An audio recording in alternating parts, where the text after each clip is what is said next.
to STEAM Lab. We are the Nerdvana of Geektopia. Each week, we'll explore topics related to science, technology, engineering, art, and the mathematics.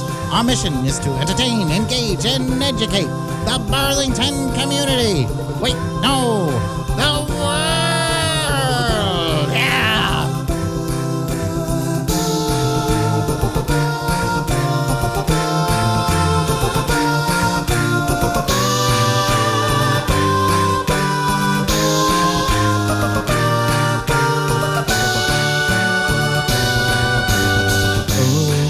Hello, everyone. Welcome to STEAM Lab, Science, Technology, Engineering, Art, and Mathematics. I'm your host, Engineer Phil, and across the way from me is Dr. Kyle. Hello. And Kyle is in a very serious mood. No, I'm fighting some technical difficulties I know. here, but we're getting there, so it's all good. Yeah, we flew into the studio like a tornado. Yeah, we kind of did. Oh my God. We're running a little bit behind, but you know, c'est la vie. That's what happens. But we're here. Yeah. We're here on 99.3 FM WBTVLP, the old terrestrial radio, and we're also online at 993wbtv.org, and we're on YouTube Live right now, and I will post a link here in a moment when I can find it, because we are live, and I'll put it on our Facebook page, facebook.com/SteamLabVT, and also we're on VCam. Yes, and by the way, we have some pretty normal hours. I'll have you know, Kyle. We do. Yes. No, we don't. Yes, we do. That's such a lie. We stream at 3 in the morning on Thursdays. Incorrect. One day when I make up a day of the week. No, I can look it up. What do you actually have a real hours? We do. I know we have real hours. Yes. Hang on. I'm going to look it up. But in the meantime, while I'm looking that up, we have a very interesting topic this week. We do. Yeah, we totally do. We're going to be discussing lobotomies and other strange medical practices. Yeah, my favorite topics. Your favorite? Well, no. I mean, they're interesting. I think they're fascinating. It's great. And I mean, there's so many. And again, this is like, we had Chernobyl last week. Yes. I think my voice is low. I'm going to just tune me up a little more. I know. Did you go all Barry White on it? Hello, everybody. Yeah, the mic seems welcome weird. To STEAM Lab. No, yeah. So there's so many things to talk about in this kind of topic, and lobotomy is like a facet of one. But I think it's just kind of a cool story and a very American-specific story in a lot of ways, although not exclusively to America, as we'll see. But yeah, medicine. We did do and maybe are doing just things that may look crazy to people in the future, in 100 years, because we look back 100 years and we go, they did what to people? Why did they do this? We look back, 20 years and we say they did what? So, why were they doing that? What? I don't know.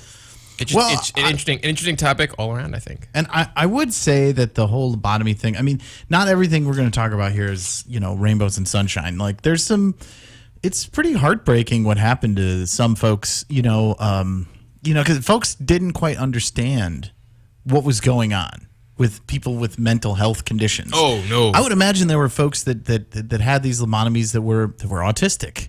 Yeah. That were schizophrenic, that were, that should have been treated much more holistically, as they like to say, treating the whole person now. And the things that, you bring up, the whole idea of holistic health, the full patient, the full treatment options, seeing a psychologist, seeing a therapist, taking medication, exercise, all those things that we talk about now that's like commonplace.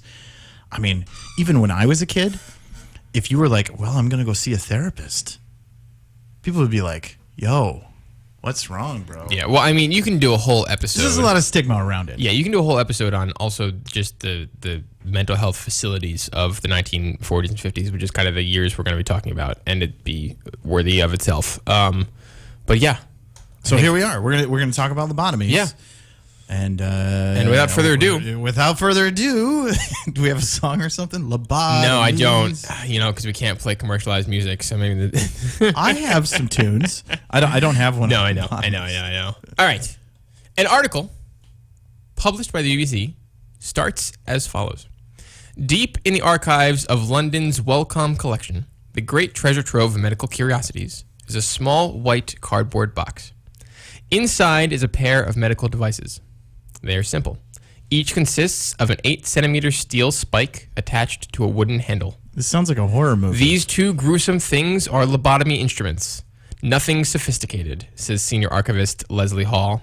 It's not rocket science, is it? This is the story of the American lobotomy. This is the story that like something Stephen King would write. Oh yeah, I got to get snazzy intros. Anyway, you got me, dude, because that's I'm here to hold people captive, Philip. You got to rein them in for here, a full man. hour-long I'm episode here. here. Operations directly on the brain in an attempt to cure severe mental illness and other untreatable conditions is a practice that dates back as early as 1880. However, the modern lobotomy has roots later in history. In 1935, Portuguese neurologist Antonio Moniz attended the Second International Congress of Neurology, which was held in London. There, he went to a talk presented by Yale neuroscientists John Fulton and Carlisle Jacobson. Their primary area of research was the cortical function of primates. We'll have you know. At the 1935 Congress, with Moniz in attendance, Fulton and Jacobson presented two chimpanzees named Becky and Lucy, who had had frontal lobectomies and subsequent changes in behavior and intellectual function. According to Fulton's account of the Congress, they explained that before surgery, both animals, and especially Becky, the more emotional of the two, exhibited frustrational behavior. That is, they would have tantrums, which would include rolling on the floor and defecating. Classic chimpanzee behavior. If because of their poor performance in a set of experimental tasks, they were not if they weren't rewarded, basically. So they're being subjected to tests, and if they're not rewarded, they're like rolling around and screaming and freaking out, throwing a fit. Right? This is the experiment. Following the surgical removal of their frontal lobes, this is complete removal, the behavior of both primates changed markedly, and Becky was pacified to such a degree that Jacobson apparently stated that she had joined a quote-unquote happiness cult. So she just looked like straight-faced, like kind of zoned out. Mind you, this is a primate. This isn't a human. A happiness cult. Happiness cult was their words.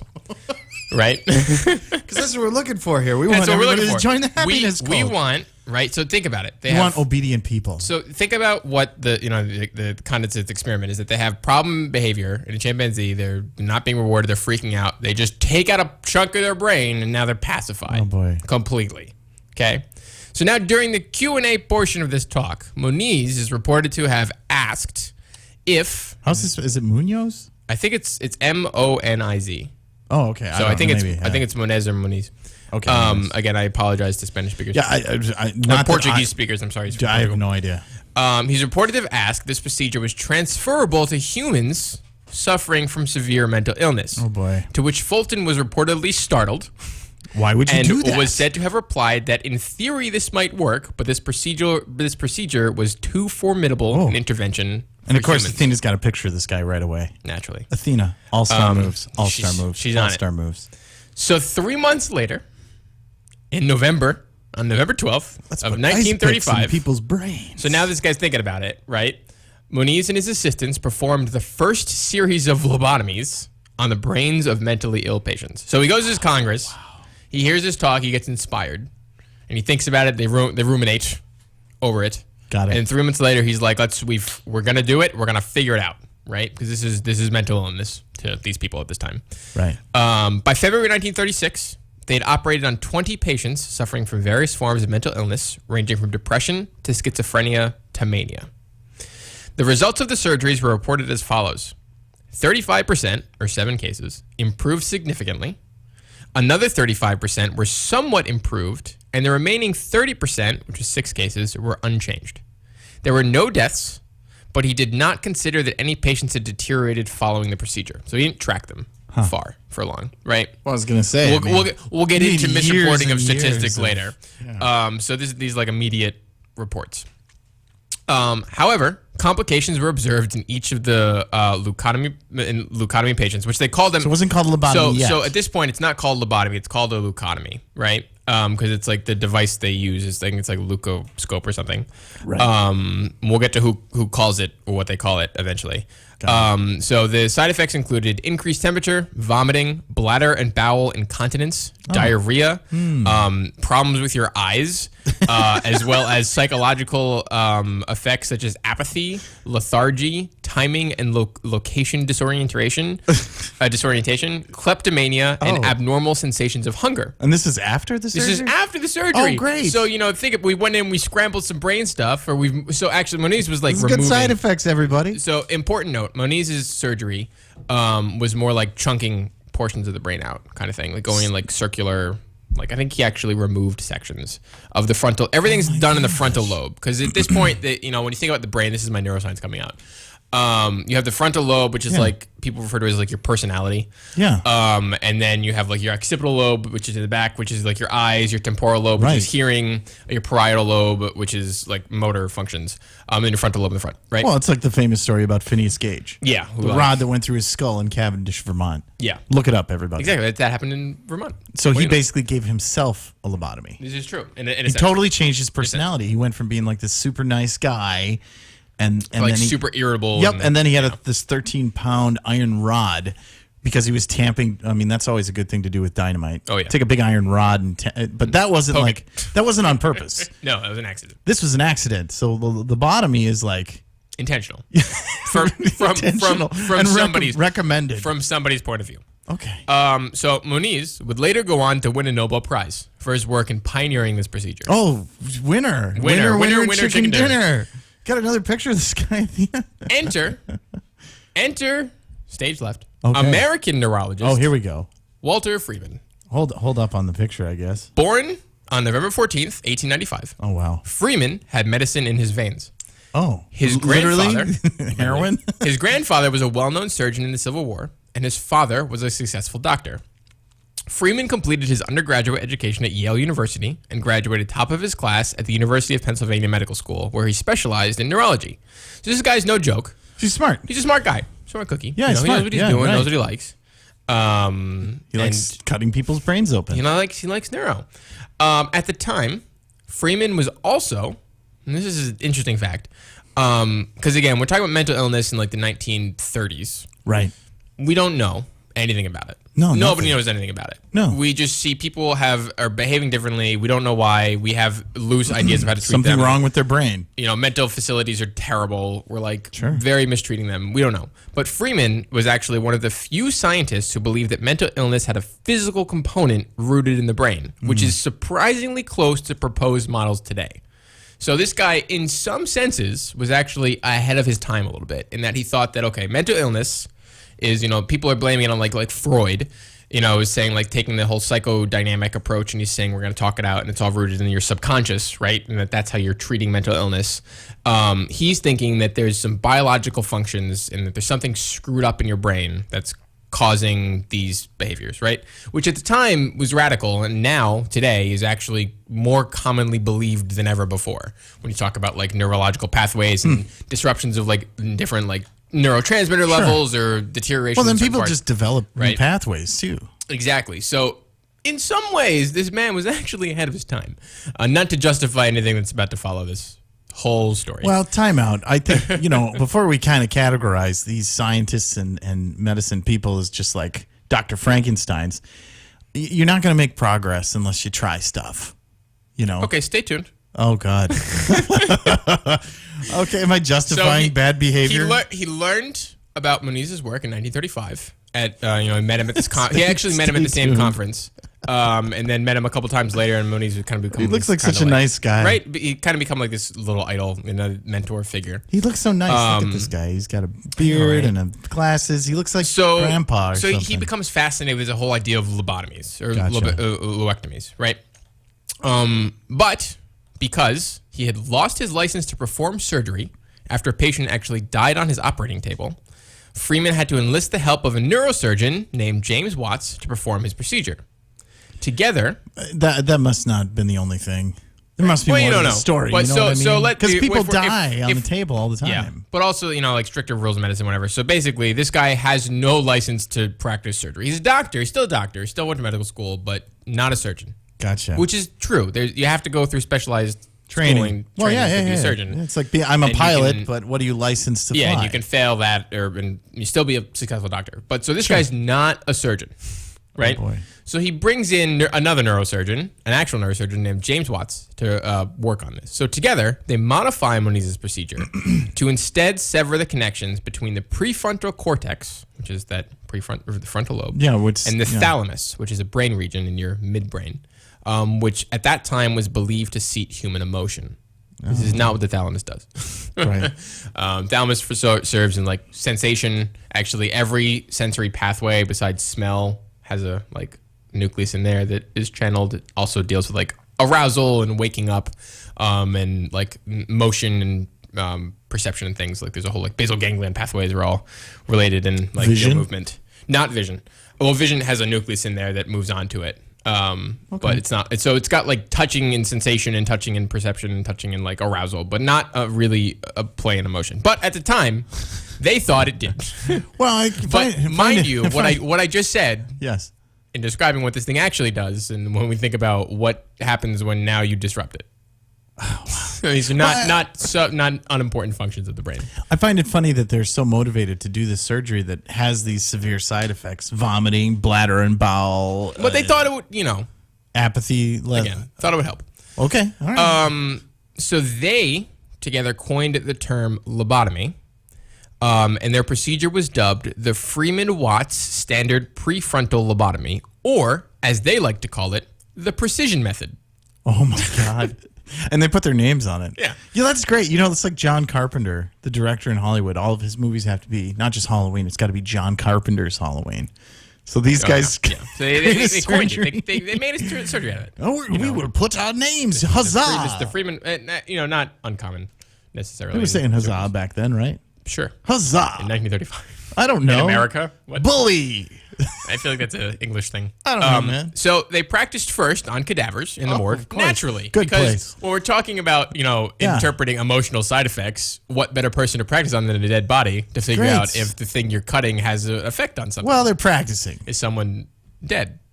Oh, yeah, we cut it. I guess he's still dead. Yeah. Okay. But they're practicing. Anyway, I don't know. They're practicing. So the way they would do it was this. They drilled 2 holes in the sides of the skull, Oh, God. right here. It's like a movie. They would then insert a blunt instrument through them, and the instrument was moved up and down to sever the thalamocortical fibers. I just So they just drill 2 holes, put a rod in it, and then just boop, boop, boop, boop, boop, cut, done. Lobotomized. Yay. through the temple? Around there. Yeah, I think in the image it's like about here-ish. Because this is your frontal cortex is in front and your thalamus is in your midbrain, so you're kind of trying to get like yeah. right. Yeah, 8 Yeah. centimeters. Okay, yeah. Yeah. Thank you, Athena. Put a good picture of it up there. Site of blur hole. Burr hole. Oh, God. Jeez. So Athena's on it. I mean, On September 14th, 1936, mind you, this they started doing this in Portugal in like the fall of 1935. So these guys are like the next year, about a year after. They performed their first operation on 63-year-old Alice Hammett of Topeka, Kansas, who congratulations. who suffered from agitated depression and sleeplessness. oh, that's what you need. Caught her brain up. That's it. If you're having warm milk, no. Yeah. No. No value. So back they then. drilled 6 holes in the top of her skull. Oh, And according to Freeman, Hammett emerged transformed. really? And how do we have evidence of what happened to No. this person? There was some quote about like, oh, she looked really happy watching picture shows. What was her name? Was like Alice Hammett, Hammott. Of their first 623 lobotomies, 52% yielded good results. How do we? What's the rubric on that? However, there were no official clinical measurements of improvement. Instead, they claimed that patients were quote unquote better than before. So they're saying, mind you, that number, 52%, which is just over half, had good results. Basically, you go for lobotomy and it's like flipping a coin whether or not it's going to work or not to these statistics. And what they're reporting, they don't have a measure of it where you can say, okay, we have a measure. You think about like variables and statistics and things where like in a modern day clinical trial, you're comparing something from point A to point B after X intervention has taken place. These guys have no measurement of that. They just say, oh, they're better than before, according to us. Very subjective. I mean, I'm looking this Right. up. I can't find any information on this person. I mean, they take an ice pick. They take an ice pick. We'll get there. Oh. Not yet. Later 'Cause on, that's what I heard. over all the lobotomies performed, so this is like global statistics when they actually do this, it was going to be determined that only a third improved, a third of patients showed no change, and a third were worse off, with 15% in the last category being killed by the procedure. Oh, jeez. So very, very poor stats for this, but they're not reporting them right now. They're reporting only the good stuff. This is going to be important. They would claim at the time that only 3% of people were dying from the procedure, which is like apparently an acceptable margin of error for something involving the brain. Okay, give or take, fight that out, I don't know. Despite the results, mental hospitals of the time were eager to allow the surgery on their patients, and the popularity of lobotomies is on the rise. Well, sure. If you think about the mental health facilities, Oh, yeah. they're literally like chaining people to walls and like Sure. hosing them and like Yes. shocking them, and they're horrifically overcrowded. And they don't know what to do. They don't with know these what people. they're doing. People are yelling and screaming and doing like being mistreated as mentally ill and therefore behaving poorly, and they're crunched into these facilities. Right. And the staff is overwhelmed. So naturally, Oh, cut their brains now out? You've Sounds got Now good. you've got a procedure that says, "Oh, cut their brains," and then they just sit there and smile. Awesome. Awesome. We'll sign up for that. Sign up for that, right? So it's very appealing at this point. Not that What's I'm wrong justifying with people? but it's very appealing to the hospitals that this Yeah. is a procedure that is going to quell their, quote unquote, like unseemly populations, right? So around 1940, so they start doing lobotomies and they do a whole bunch of them, right? And this is Freeman's working with this guy Watson. They're doing this procedure where they're drilling holes in people's heads, and it takes a while. It's a surgical procedure, takes money, takes resources, takes time, right? Sure. Right. Around 1945, Right. around 1945, Freeman starts to become unhappy with their procedure. Oh. He felt that it was taking too long and was seeking to simplify it so that it could be performed outside of a hospital setting. Right? Oh, you want to do brain surgery and Outside of, because he doesn't want, his whole justification of this is, if I want to take it to rural places where they don't have the resources or the money to deal with it with a hospital, I want to make it simpler, and we can do it in out of Oh patient. man, he wanted to in be an like the office. Ronald McDonald of brain surgery. We'll get there. Just like we're just gonna Oh. get him going in. You coming in, you coming out. Get a free So- toaster. He conceives the idea of instead approaching the frontal lobes via the eye sockets, This is gonna be horrible. Oh. which eliminates the needs for drilling holes in the skull. So wait a second. Did they? Using an ice pick in his own kitchen, this is reported by his son, is that he just went around and like looked in his, when he was thinking about this, he like literally was like in his kitchen looking around and said, ice pick. He starts practicing on grapefruits and cadavers. And thus, But he's not licensed to be a surgeon, no, right? not licensed to be a surgeon. But he's gonna tell the And surgeons thus, what to do. the transorbital Oh gosh. or ice pick lobotomy was created. Maybe now is a good time to take a break before we get into. Athena has a wonderful picture of this ice pick. Oh. It basically goes sure she does. right up through the eye. Yeah. And it's not like Oh, straight yeah. in, it's We'll- up. We'll get there. Let's take a break and then we'll talk more about the ice pick lobotomy, shall we? You I got don't it. know what to say about all this. I know. I Oh. need to find some music. We need to just take a. I think we need to take a breather. Hang on a second. I just need to breathe for a moment. You got it. You got me cued. Not quite. Okay. Okay, go ahead. Here we go. We'll be back. Oh, this is happy music. See you in a minute.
Hello, everyone. Welcome back to STEAM Lab, Science, Technology, Engineering, Art, and Mathematics. And this week we're talking about lobotomies Yes, we are. and other, bizarre medical practices. So I had a Sure. bit of a list. Why not? Why not break it up a little bit? I got it. Before we get back to our main event. I do. I have a bit of a list. Maybe here, I'll play some music here. Here, hit me. Oh, Yeah. All right, here we go. oof, nice music. Bizarre medical practices and theories. There used to be this thing called urine therapy. Okay. Yeah, so exactly what does it mean? So it involves urine. And, Shock. and quite a lot of your own.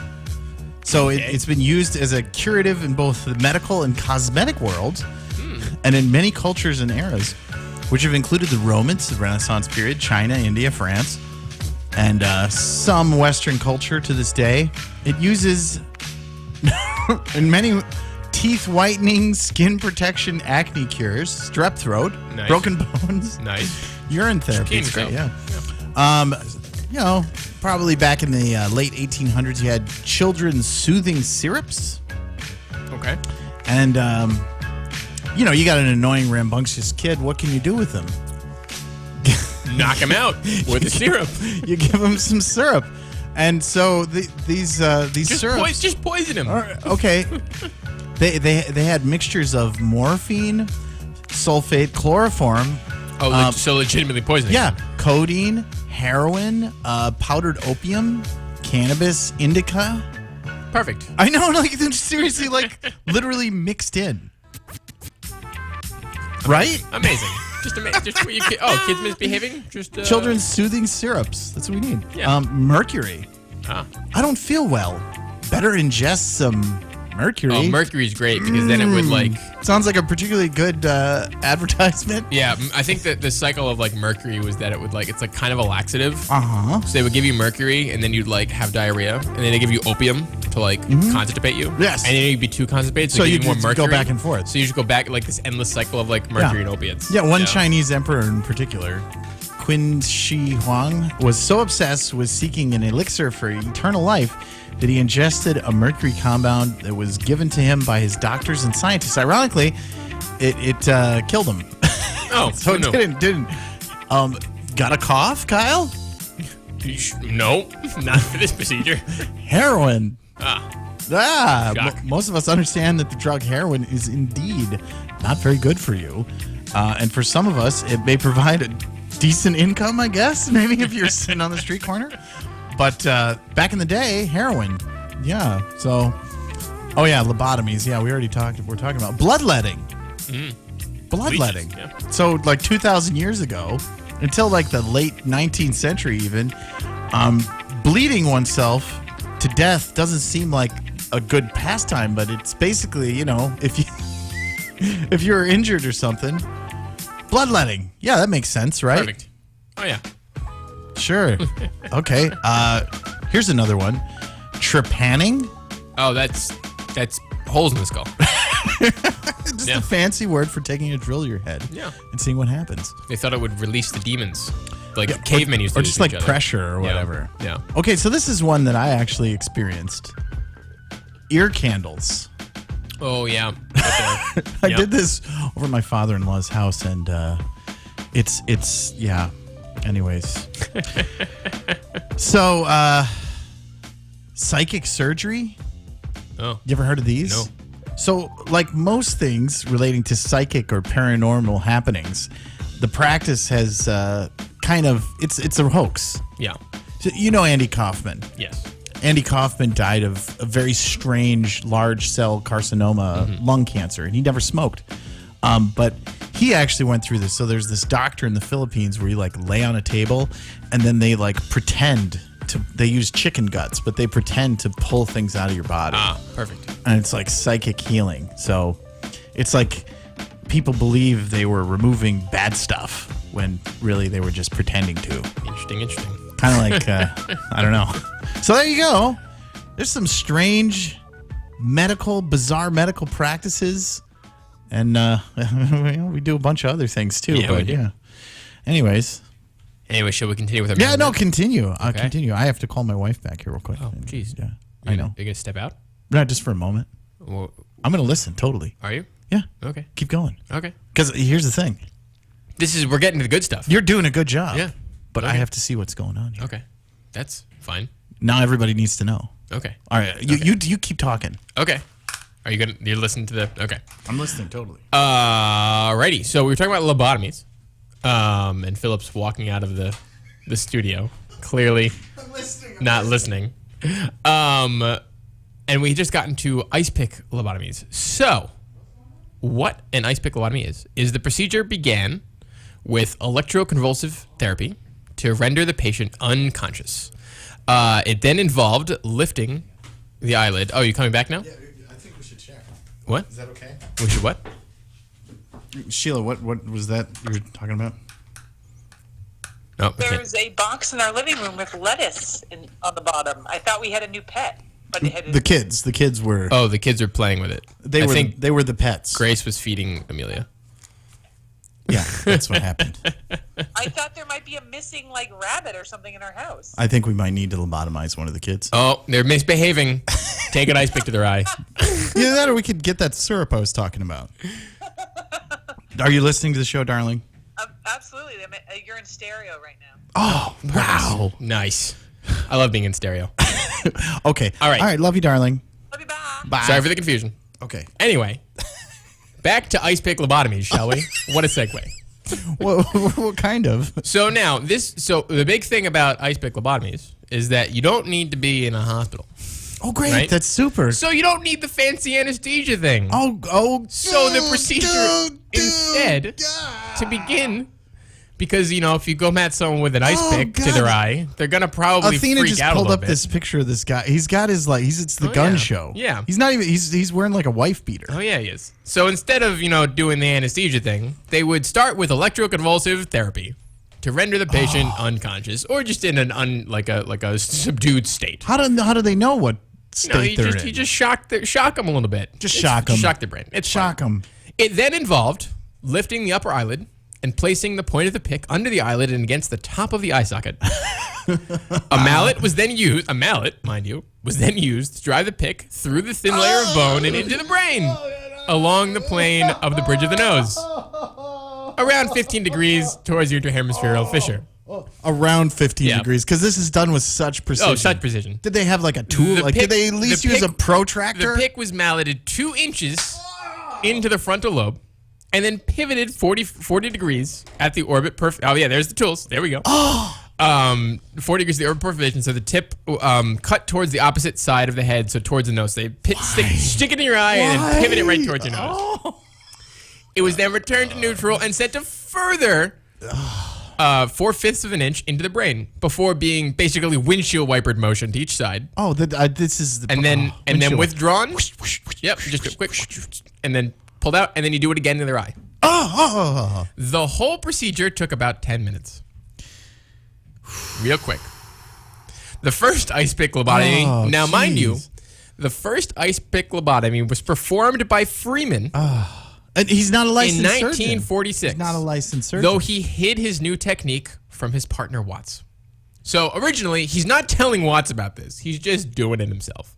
Even though So he's you not have- supposed to be doing You're in a it. surgical. You have a surgeon that's Awesome. doing one way, and now this guy Freeman is just hiding this ice pick idea from his buddy, who's the actual surgeon, and he's doing it himself. Can I say, Amelia was actually psyched about coming in and doing the radio show tonight. yeah. And then she wound up, she had other things going on, so she couldn't Probably come. for the best. You know what? I'm glad that, I'm glad, Amelia, if you're listening to the show, turn off the radio.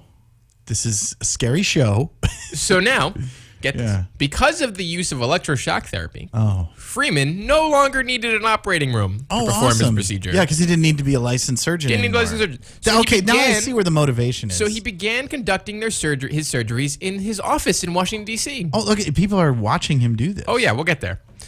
In 1947, Watts supposedly walks in on Freeman Doing it. sticking an ice pick in someone's eye, and discovered that he was doing this and was horrified. Well, yeah. Their partnership immediately dissolved. Sure, Their office was closed. sure. But the lobotomy was far from finished. So Freeman was not deterred. Though his office was shut down and his surgical partner was gone, Freeman continued his lobotomy practice. Instead, he purchases a van And he begins traveling the country, Oh wow. visiting mental institutions and performing lobotomies wherever he went. Yeah. So it's like a world tour. It's like rumored- Grateful Dead. It's rumored that he referred to his vehicle as the Lobotomobile. Why hasn't a movie been made about this? I know, right? Why hasn't a movie been made about this? When he stopped at a hospital. That's like you don't remember this. Maybe you do, but there used to be this thing when I was a kid. When you go to the grocery store like once a year in the summertime, the Oscar Mayer hot dog mobile would show up. Yeah. Right. The Lobotomobile pulls up instead now. Right. It's fine. It was great because you get a hot dog and Oscar Mayer, not healthy, but whatever. But the Lobotomobile. The Lobotomobile. So now if you think about it, I mean, in a sense, because we're talking about like the 1940s, right? I just looked this up. He also dubbed it Operation Ice Pick Yeah. So, by the newspapers. yep. So you think about the time, like the 1940s, right? It's like big, like Ford's doing the whole assembly line thing. Sure. So in a sense, all he makes did was sense. take the spirit of American engineering and, assembly line practice and ingenuity in that and just applied it to a medical procedure. Because why not? Just like knock them out real But quick. no, he's spreading this across the Brain land. surgery. He's barnstorming the nation's state hospitals. Quite literally. And performing and probably teaching. Well, we'll get there. So when he stopped at a hospital, patients would reportedly line up for the procedure. Oh, yeah. Literally like lines for these things. In 1 year, he reportedly traveled across the United States 11 times. Oh, my. Visiting hospitals as he went. He was also incredibly flamboyant and grandiose in his procedure. He's a car salesman. and took a very showman approach. Of course. He would perform lobotomies right-handed, then left-handed. Oh, step right up, folks. Yep. He'd perform right hand, then he'd do it with left hand. And sometimes he'd do both hands at the same time. Oh, wow. In both eyes. Oh, just like, hey, watch. Like, hey, boom, in front of large crowds. What? I mean, The press would often show up, You eat and it he up? would cater to the crowd over the formal approval of his colleagues. oh my gosh. Freeman would reportedly take pride if he caused a colleague to faint at one of his shows. And also, the press is like eating this up, and they're not doing anyone any favors because they're only reporting like the positives about this stuff. Of course. When they refer to lobotomies and Freeman coming to town, it's all like, look, he cured somebody. He might have killed like 6 people, but we're not going to talk about that. He made someone better. Yay. Lobotomies. So it's only helping this cycle of like this lobotomy craze, because it literally was like a craze, continue and move on sort of thing. Right. So there's a whole bunch of factors working with this guy and his showmanship. He's also like a salesman, right? I mean, that's the thing, though. People eat this stuff up. Yep. I mean, it doesn't matter what your argument is. It just like it proves to me again that charm and the ability to make an argument that even if it doesn't make any sense, wins out. This is true. It wins out. So once, Freeman reportedly killed a patient when he stepped back to pose for a photo during an operation. Well, of course, you're doing brain surgery. And the ice pick was allowed to slip too deep into the patient's brain. Oh boy. He referred to driving from town to town, looking for people to lobotomize as the head and shoulder hunt. What? He even started having his assistants time him to see if he could break his lobotomy speed records. He once lobotomized 25 women in one day. And again, news stories of his surgeries exaggerated their success, helping to increase the number of patients. Freeman even had a gold-plated ice pick to use in his procedures. So this guy's very flamboyant with this whole thing. I bet you he dies as like an old man. We'll get there. In his travels, Freeman would also teach his technique to groups of psychiatrists so they too could perform lobotomies in their office. So he's spreading, this is an unlicensed surgeon spreading instructions to perform a surgical procedure to other people who are also not typically surgeons. There he is in his van. His van. He's traveling Beep, beep. around, super happy. Beep beep. Hey everybody. So he's just spreading this whole practice like very poorly, but it's growing and booming in the U.S. at this point. I mean, can I ask a question? A serious question, real quick. Was there any benefit to this? No. Nothing I at mean, all. again- I mean, learning. Was there learning? That So came out of we'll it?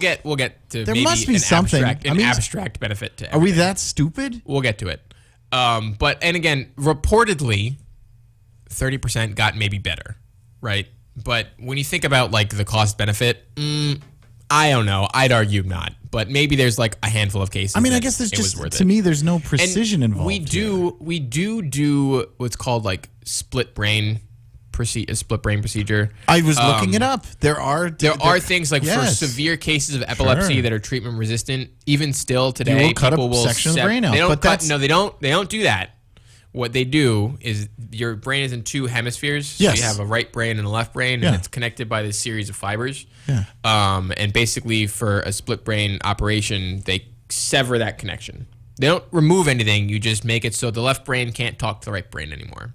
And reportedly, that helps intractable, like super severe cases of epilepsy that are treatment resistant. Believe me, as someone who has a relative, my nephew went through serious brain tumor surgeries Oh, and yeah. treatments, and he survived. Yeah. And he survived. And he survived because of the well-trained nurses and doctors and, of course, parents that loved him and were there for him. Exactly. And so I guess the point that I'm trying to make here, or trying to get out of you, is, okay, yeah, you got this crazy person who's driving across the country in his lobotomobile, but because he did that, was his work of benefit to get people to think about... Again, we'll get... Okay. Stay All right. tuned. Okay, for stay the tuned. The point. Got it. So Freeman would happily perform lobotomies to anyone referred to him. During his career, he would perform almost 3,500 operations. Some of his patients could return to work, while others were left in a vegetative state. Of course. However, there was no real objective analysis from the scientific world on the practice at this time, so official statistics were unknown. Right. So they don't know how many it's helping, how many it's hurting, because no one's really looking at this, right? They're just, everyone's sucked into this, like, this is fixing mental hospitals. We don't care what the cost is, and we're not analyzing it, and we're not really paying attention. I mean, was to he making if big it's helping bank doing this? Yeah, he's traveling all over the place. But I mean, making money. what are people pay? People Oh, pay. we'll do $200 for Yeah. However, no real objective analysis. So Freeman would operate on patients afflicted with psychological problems, Sure. but would also extend it to operating those with alcoholism, Oh, wow. perceived bad behavior, Sure. and even a 12-year-old boy whose stepmother didn't like him and wanted his personality changed. Well, that's Lobotomized. No, the DCF nowadays. And Come on, man. apparently, this story is interesting. I forget That's just the crazy. child's name, but apparently he's still alive today. He's like a bus driver or something, and he didn't know that he was lobotomized. Oh my. He had no recollection. He learned when he was like 40 that he went wow. through this procedure, and it was like life changing. That is so uncool. Like Yep. this is where like what's going on? Yeah, he was also the surgeon who performed the lobotomy on Rosemary Kennedy. Oh. Yeah. Okay. This is Freeman. Can I just say that you're stealing all of my for your information? Oh, I'm sorry. Like the whole thing is gone. But I'll do it anyways. In 1954, Oh, geez. a new drug, Thorazine, was Excellent. produced. Yeah. There and you go. marketed as the chemical lobotomy. And it is. And it is. The drug was given to over 2 million patients and was when did it very come out? successful. 1954. Okay. So this is like 10 years into this whole thing. 20 years into this whole thing. Sorry, math, hard. Was much more limited in side effects than like a vegetative state or death. Right. So Thorazine it just knocks you out. So Thorazine, yeah, it floors you, and it's like a chemical lobotomy, but it's a drug, so it's not physically breaking or removing or severing Right. things. It's just drugging stuff, right? So now the public begins to shift opinions. Right. Serious inquiries into the statistics of the procedure were conducted, and the true numbers of that, like 30% are better-ish, 30% don't affect, and 30% are so much worse, are revealed. And protests begin, and Freeman has trouble finding work. Because now everyone realizes, hey, lobotomies, maybe that was pretty dumb.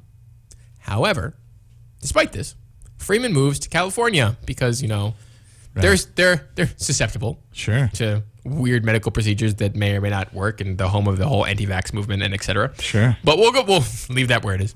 And begins marketing the lobotomies to a new target audience of depressed housewives. Oh God. Feeling sad or dissatisfied with your life as a housewife? Lobotomy. Yeah, no problem. We'll take care of that. He would eventually perform lobotomies on children, patients with terminal cancer, and lobotomized 19 children under the age of 18, including a 4-year-old. What? Yep. He was selling lobotomies now for $25 a pop. Yeah, I know. Bless you. It makes me want to sneeze. Lobotomy. In 1967, Oh yeah. Freeman performed 1967. Yes, I'm looking. I'm with you now. Mind you the years. Yeah. Freeman performs a lobotomy in Berkeley, California, in which he severed a blood vessel, and his patient died a few days later. Helen Mortensen. His medical license was then revoked, Yeah. and the age of lobotomies had come to an end. By the way, it was her third lobotomy by him. Oh, I'm sure. That's what it says. Helen Yeah. Mortensen. It's ridiculous. She dies from brain hemorrhage following the procedure. Yep. Freeman died of cancer 5 years later in 1972 at the age of 76. 76. Yeah. In the end, it's estimated that approximately 40,000 lobotomies were performed in the United States. That's insane. And then also, like, Europe had like 19,000, Sure. but we had like the vast majority of them. And they're pretty highly credited to this man who spread the craze. Well, Whew. let's take a quick break. Quick break. And then I have a story that's a little on the sad side, but we'll take a quick break, and then we'll come back and come talk back. a little bit more about lobotomies. All right. My brain hurts, man. I know. Seriously. Careful with that.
And we're back. Yes, we are, Kyle.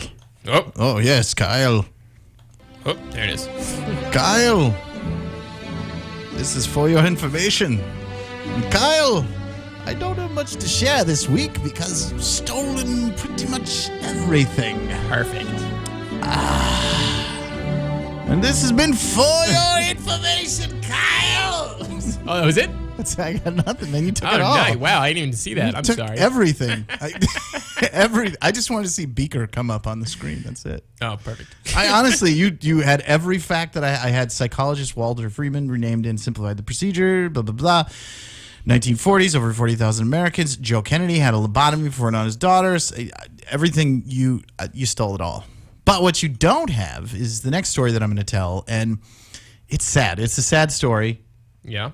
So after World War II, this outdated medical practice was not outdated after World War II. No. It was not. it was the height. 1945, 1946. This is like the height of it. Right. Yeah. So you have all these horrifically traumatized American veterans. And a lot of what I have to share are quotes from an article in the Wall Street Journal and a few other places. So I just kind of pieced together. But so the lobotomy, like you said, it was seen as a cure for mental illness. More than 2,000 U.S. military veterans were subjected to this horrific surgical procedure. And Jesus. it was common at the time as these psychological issues, which plague military veterans to this day, were far less understood. And there was no sophisticated, methodology concerning the issue. Yeah. Uncle Joe goes off to war, and he's strong and he's brave, and then he comes back and he's an alcoholic, and he beats his wife, and he freaks out. I mean, it happened to my dad. Yeah. My dad did 2 tours in Vietnam, and he came home, and they had him working at the San Diego Zoo Wow. when he got out of the Navy, because he did 2 tours in combat zones. And actually, my dad and I talked about this when he came out for Nora's graduation last weekend, and they had him just working at the San Diego Zoo, just like, helping with experiments, like moving stuff around, not even doing anything in the military. and they would like cut him loose early. And Jeez. I mean, he went through a lot, which is a lot better than a lobotomy. Yeah. Yeah. So this procedure was seen as the most appropriate answer for these men returning from these various theaters of war. And they suffered from different mental traumas. And it comes under this giant umbrella that is now known as PTSD, post-traumatic stress disorder. Yeah. And They called it shell shock, I think, back then. yeah. Depression, psychosis, schizophrenia. At the time, homosexuality was perceived as a psychological disorder. So some of the veterans who were diagnosed, here I'm doing my air quotes, Athena, diagnosed as homosexual were also lobotomized. That was in homosexuality was a diagnosable criteria in the Like DSM, like 4, I think. Maybe 3 is when it stopped. Which is Diagnostic and Statistical Manuals for Psychologists. And so it wasn't until 1954 that the first antipsychotic drug Thorazine was introduced to patients, and lobotomy kind of slipped into obscurity. So, so around 1.2 million American servicemen were registered suffering from psychological issues in 1955 as a direct consequence of their war experience. And the story here is about Roman Tritz, who underwent these horrendous therapies in various hospitals. And, you know, he said it was reminiscent of what he felt like he saw in the theater of war. Yeah. And so he testified about his experience in 2013. And he shared his misfortune as much as he could in an interview conducted by the Wall Street Journal. Wow. I mean, the guy was still alive. Yeah. I don't know if he's still alive now. He endured 28 rounds of electroshock therapy and 66 treatments by high-pressure water sprays with both hot and cold water during his time spent in the hospital. Yeah, they're like barbaric. Like I said, you could do a whole It's show insane. on like how we treated these people. This was in Yeah. Tomah, Wisconsin. Yeah. It's Wisconsin people, man. And these types of procedures were super common in the 1940s when mental illness was almost perceived as a form of being possessed by a demon. Yeah. Called a priest or whatever. And it's just kind of like the medieval tactic of forcing these patients to feel better, often only worsened their state. And enhanced. So you got this war veteran who's filled with paranoia, fear, and detachment from reality. You know, you join the military, you think, okay, I'm marching off to war, I'm going to serve my country. It's not what you think it is, man. No. I mean, I've done 2 tours Yeah, myself. you can speak from experience. And it's not what you think it is. It ain't no movie. You Yeah. ain't John Wayne. You know what I mean? So Roman Tritz, who was a B-17 Flying Fortress pilot, I mean, he suffered an incredible amount of stress. He flew bombing missions in Europe. And those people, those men who served in the Army Air Corps, they had one of the highest rates of death. Yeah. Because they get shot down all the time. Yeah. And he revealed his dreadful war experience. Every time you went on a mission, you thought this might be the last one. So simply put, it was just a constant fear of death when 18,000 feet in the air can leave like this disturbing imprint on your mind. So the war is over.